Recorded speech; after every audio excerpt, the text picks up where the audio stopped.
I'm the pretty one, my husband's only love. I'm Leah, I'm the other one, but at least I gave him size. You stink! You stink! I'm gonna die if you don't give me kids! Hey, it's not my fault. Shut up! Here's a thought, a way that I can win.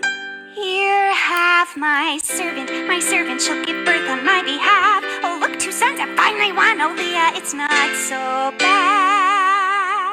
Here have my servant shall give birth on my behalf. 2 more sons, good fortunes come. Oh, Rachel, why so sad? Mama, here's some mandrakes, they help with fertility. Give me those! Hey, back up! No! What more can you take from me? How about a trade? Mandrakes for Jake. Okay, you're coming with me. Pregnant again! Here, Jake, more kids! Yes, got Rachel! 1, 2, 3!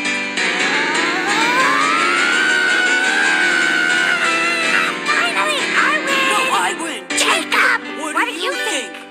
What? Sorry, I'm busy poning Laban. We made a deal that I could take all the speckled and spotted sheep and goats when we move. He thinks he's got the upper hand because he moved them 3 days ahead and they can't breed anymore. But he doesn't know I've got divine wisdom and poplar sticks, so these suckers are popping up like crazy. Plus, I know a cheat code that's making all mine strong and his weak. It's called selective breeding, Laban. Ever heard of it? Okay, great. I don't even know why we try.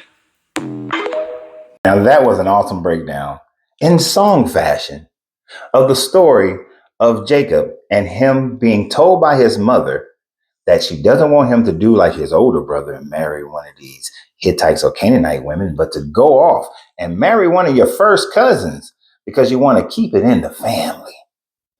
So if you don't know this story is found in Genesis. This is the story of Jacob and him going off to his uncle Laban and falling in love with Rachel at the well, and then working for 7 years in order to have Rachel as his wife. But of course, Laban tricks him, and then he is married to Leah. He then has to work another 7 years. And then he's able to marry Rachel. But Rachel, the one he favored, wasn't able to provide him children. But Leah, the one who the Bible says had a lazy eye, is the one that wound up producing his first couple of kids. But then Rachel has the ingenious idea. Hey, take one of my slaves, because yes, it condones slaves. It condones slave wives. And these women were forced to lay with Jacob in order to provide more children for him. And then Leah does the same thing. She says, I got a slave too. And he sleeps with her slave. And so Jacob now has 4 wives, 2 regulars, 2 slave wives. But Jacob is also concerned about his money. And in being concerned about his money, he tricks Laban into this idea which is unscientific as hell, that if I take all the speckled and spotted sheep and striped sheep, and you take all the ones that look clean and good to go. So he paints some fences in front of the sheep while they're mating, and this produces speckled and spotted sheep. And that's how Jacob becomes wealthy, through trickery. Now, it's understandable. He learned it from his grandfather, Abraham, who pimped out his grandmother in order to get their wealth from the Pharaoh and from Amalek. But in all of that story, while these things are happening, Rachel and Leah also make some trades. One of Leah's son has some mandrake and says, hey, I got some mandrakes, help you with your fertility. Rachel wants it. Leah trades a night with her husband in order to be able to sleep with him and give her the mandrake. So basically, they were pimping out their kids as well as pimping out Jacob as to who's going to sleep with him, because obviously it wasn't on the schedule for him to be able to sleep with Leah. So Leah got some of that ping, while Rachel got that mandrake so that she can be pregnant, and then she has more kids. What's crazy about this entire story, other than all the other stuff that is crazy, is the fact that this is where you get your 12 tribes of Israelites. The 12 tribes of Israelites were not born and created through love, through this God having some specifics about it. No, they came from slave wives. The majority of them came from slave wives and a wife that this man never wanted, never loved, and all. And it's weird because she's the one that gets buried with him at the end of the story. But this is where these 12 tribes come from. They come from the worst type of situation. They come from a situation that we're not allowed today. Hell, in America and most Western countries, polygamy is outlawed. In most of the world, slavery is outlawed. But in this situation, what's cheered on is the fact that they were participating in polygamy. They were also participating in women, child slavery, or sex slavery. But it's the Bible. What more do you expect? And does the story get any better? Of course not. It doesn't get any better. When Jacob decides to take his family and all their servants, slaves, and all their property, the speckled sheep that he miraculously did some non-science to create them, and decide to leave, Rachel, who is the daughter of Laban, who is the brother of Rebecca, decides that she's going to take the gods, the idols of her dad. Now, I want you to think about that for a second.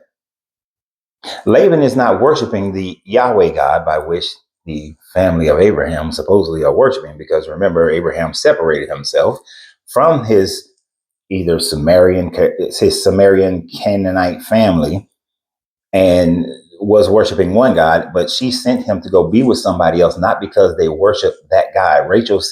Rebecca sent Jacob not to the family member because they worship the same God, but sent him to the family member because they were blood relatives. Incestuous is the primary reason that he went to Laban to find a wife, not the belief in Yahweh. So she steals the gods. Laban realizes what's going on. He catches up to them. And you would think that by this time frame, since Christians oftentimes like to talk about being equally yoked in marriage, you have this unequally yoked marriage between Jacob and Rachel as far as their religious views. But because of the servitude that wives had, that women had to men in that time frame, it didn't really matter too much now, did it? So what does she do? She hides the gods under her butt on the saddle and tells her dad that she's on her menstrual cycle. And since she's on her menstrual cycle, you can't touch anything that she touches because then you're considered unclean. So the idea of being unclean for a woman during her menstrual cycle wasn't just something that Yahweh taught, but it was also something that the gods and the religion of Laban also taught, which is most likely the Anunnaki or Canaanite pantheon, which does evolve into becoming Yahweh. So this is something that is not a Hebraic teaching right off the bat. This is something that was being taught by the Canaanites, being taught by the Sumerians and the Akkadians. So this is not a Hebrew teaching. This is something that they adopted from a previous religion. And so because she tells this lie, Laban doesn't get his gods back. Here's an interesting thought. Is it not the main thought process in most people that mothers are the ones who teach the children about God for the most part? Even though the Bible later says that women stay silent in the churches for anything, for I suffer you to be silent and never take the authority of a man. And if you have any questions, to ask him at home.